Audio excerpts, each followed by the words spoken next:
Ya, saya prihatin, tapi saya juga yakin Ferry juga bisa menghadapi melewati.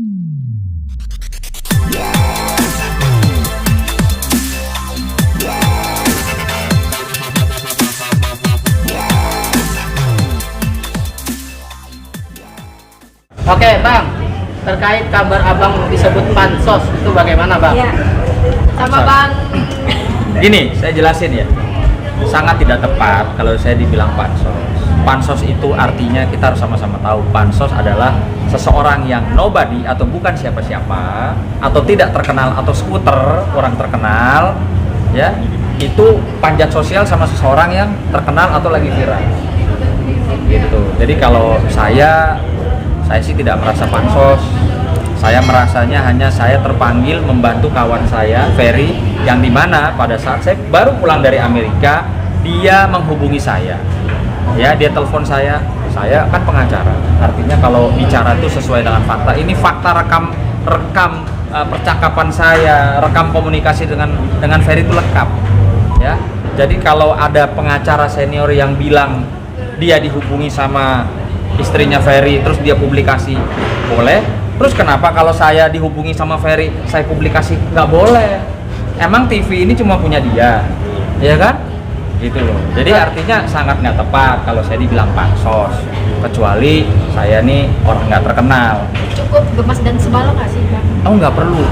Saya cukup ketawa aja. Karena mungkin kan terasa ya nggak sebanding lah ya. Saya kan junior jauh, beliau senior. Artinya nggak sebanding. Dan saya juga minta masyarakat tidak usah membanding-bandingkan saya sama siapapun yang senior, karena nih ya kalau kita ngomong dan mata yang jelas, saya pasti lebih muda, beliau lebih tua, beliau jam terbang lebih tinggi dari saya, lebih dulu jadi pengacara, ya lebih kaya, lebih hebat, lebih sukses. Saya nih nggak usah dibandingin, umur saya 45, beliau sudah 60 sekian. Kalau mau bandingin saya, cari yang usianya sama dengan saya, baru itu namanya apple to apple, gitu loh. Dan kalau saya nggak pernah merasa selevel atau merasa saingan, nggak ada. Wong saya bicara sebagai kawan kok. Saya nggak pernah bilang loh, saya pengacaranya Ferry. Kenapa? Karena kalau Ferry minta sekalipun, saya nggak akan terima. Kenapa? Karena silahkan masih yang teman-teman yang punya kuota pulsa, lihat di Google, saya ini pengacara yang maju, ya terdepan untuk membela wanita-wanita korban kekerasan, korban pelecehan seksual, korban eksploitasi, ya.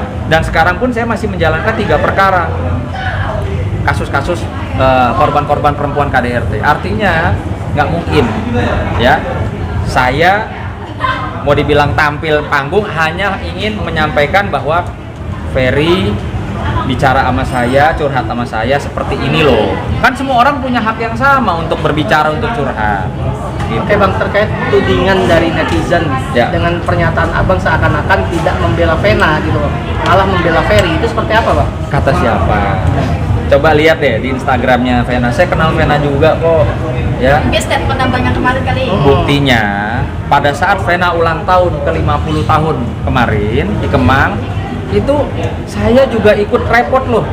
Saya jam kerja saya ikut repot, sore-sore itu masih jam kerja ya, saya harus ngumpet, nungguin, kasih surprise party buat Vena. Artinya nggak mungkin saya cuma bela Ferry. Lihat, ada statement saya menyerang Vena nggak? Nggak ada.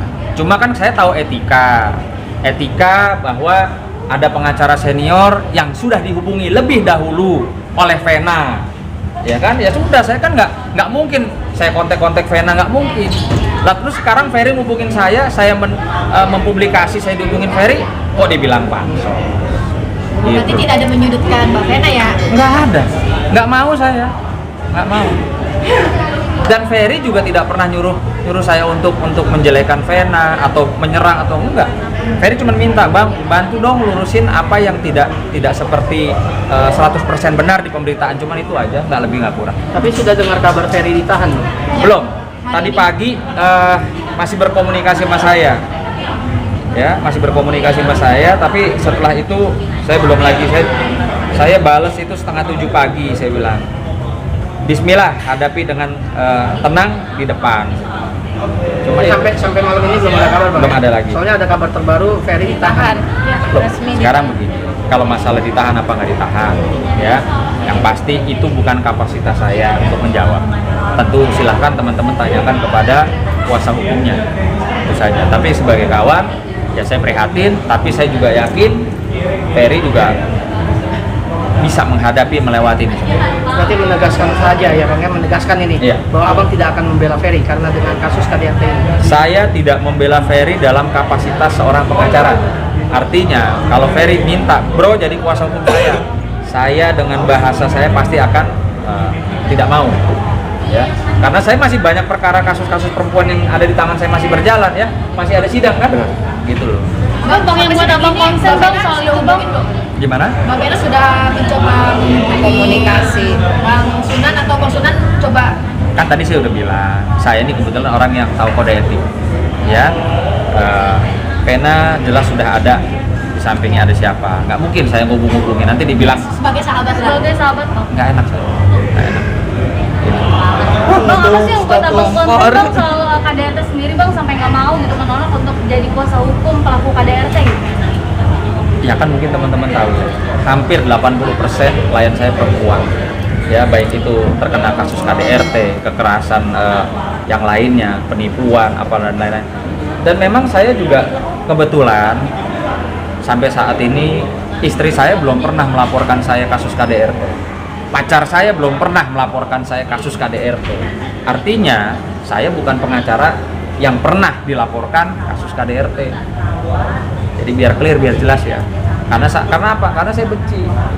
Saya nggak suka kalau laki-laki ya berantem sama laki-laki lah. Status Ferry menjadi tersangka sudah mengetahui? Sudah, saya udah tahu. Kan saya udah dapat suratnya dari Ferry bahwa hari ini dia akan dipanggil jam 9 pagi ya untuk diperiksa sebagai tersangka. Dan saya tanya, Fer, lu siap datang atau mau ini dulu memantapkan hati dulu untuk datang? Karena kan baru panggilan satu. Enggak bang, saya datang. Jadi saya melihat Ferry pun juga gentle kok. Dari jauh-jauh hari dia terima surat panggilan, saya tanya lo datang, gua datang bang. Bang, kalau diminta untuk menemani sebagai sahabat bukan sebagai lawyer, Ya. untuk ke Surabaya atau Polda Surabaya, mau Pak? Kan sampai sekarang belum ada kan? Ya pasti tiap hari saya cuma komunikasi via WA, via telepon. Udah terlalu banyak juga lah dia curhat sama saya per telepon. Bang, tapi kondisi Ferry sendiri gimana bang? Ini kan katanya dia sempat down juga Iya. gitu ya. Jadi waktu janjian mau ketemu saya di Senayan City, dia itu bang tensi saya 180/120. Ya saya ke dokter dulu. Lalu saya telepon nggak ini. Akhirnya jam 9 malam. Jam 9 malam dia WA saya, bang aku baru keluar dari instalasi gawat darurat. Sorry bang, aku masih di bawah pengaruh obat, habis istirahat. Oh ya sudah sih, pulang dulu istirahat dulu. Nanti kita ketemu besok lagi. Artinya Bang, Ferry tapi sempat di kalau- Jakarta ya bang? Kapan di Jakarta cari bang? Siapa? Ferry. Ferry ada di Jakarta dari kemarin. Dan kayaknya untuk persiapan hari ini dia berangkat kemarin hari Minggu. Karena hari Sabtu pun masih janjian sama saya di Cipete. Bang Sunan terkait Ferry yang notabene kemarin tidak bisa pulang karena tidak memiliki ongkos lalu dibiayai oleh pihak kepolisian. Ini gimana sih? Melihat miris nggak sih? Enggak, kalau saya cuma mau tanya itu dari siapa ngomong apa ada bahasa seperti itu? Dari polisi. Pemberitaan Dari pihak sebelah. Pihak mana? Yes. Enggak, artinya kalau ada omongan itu kan orang ngomong tuh harus bisa buktiin. Iya, Kayak saya. tadi pagi Saya kan- dihubungin sama Ferry, saya bisa buktiin. Ini loh rekam jejaknya. Dan orang yang ngomong itu harus bisa buktiin. berarti kurang percaya dengan pemberitaan itu ya? Saya nggak percaya. Tapi udah konfirmasi ke Mas Ferry sendiri nggak bang Sunan? Apa tuh? Kalau soal itu, emang bener Fer? Lu Enggak. Jadi gini loh, kalau buat saya hanya bicara atas dugaan apa sih Fer lo dilaporinnya kekerasan fisik dan kekerasan psikis. Di situ nggak ada masalah kekerasan dompet ya, kekerasan laki-laki modal itu doang, nggak ada gitu loh. Jadi buat saya ini hanya bumbu-bumbu atau opini yang dibuat digoreng-goreng gitu loh. Justru saya ngajak masyarakat, ayo kita sama-sama kawal kasusnya. siapa korbannya, siapa saksinya, visumnya seperti apa, alat buktinya apa, bagaimana perkembangannya. Udah bicara di situ saja. Bang, tapi Ferry mengakui nggak sih apa yang telah dia perbuat atau lakukan seperti apa bang? Yang pasti gini, ya. Ini contoh nih ya. Misalnya nih kata saya cubit Pak Marcel biru, sama saya pukul biru, berbeda apa tidak? Berbeda, ya. Cuma jangan sampai saya nyubit biru tapi diberitakannya saya digebukin. Nah, ini ilustrasi saya. Kenapa saya bisa mengilustrasikan seperti itu? Karena Ferry bilangnya begitu. Bilangnya adalah, "Bang, saya sangat sedih, kecewa apa yang ada di pemberitaan tidak sesuai dengan yang sebenarnya." Artinya dia tidak menyangkal bahwa enggak, gua nggak ngelakuin, enggak. Dia nggak menyangkal itu. Bang, Ferry juga memohon untuk tidak cerai. Karena gini ya, ini saya ngomong jujur sebagai teman, sebagai yang saya melihat mereka berdua kedekatannya seperti apa. Jadi waktu ulang tahun itu saya betul-betul melihat kesibukan Ferry bagaimana ingin memberikan surprise party, ingin membahagiakan istrinya di hari ulang tahunnya.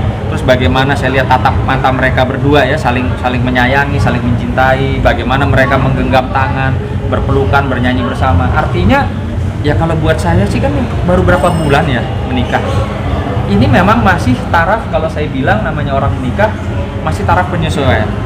Ada miskomunikasi, misunderstanding, ada hal-hal yang mungkin dulu pacaran nggak gini kok sekarang jadi gini. Artinya ya kalau memang tidak terlalu krusial yang bagaimana, ya kan alangkah baiknya duduk berdua. Ini yang kalau saya lihat belum pernah ditemukan. Kan sekarang begini, lapor polisi boleh saja lapor polisi. Tapi namanya kalau sudah sama-sama diingin duduk berdua, emang polisi larang?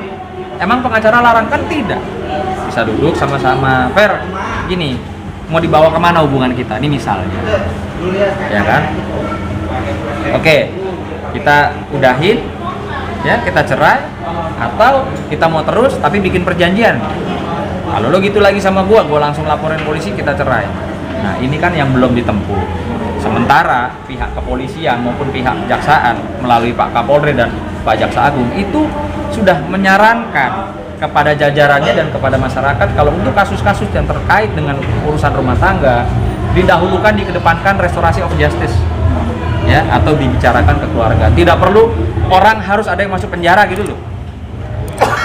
Itu yang sangat mungkin banyak juga orang yang berharap seperti itu.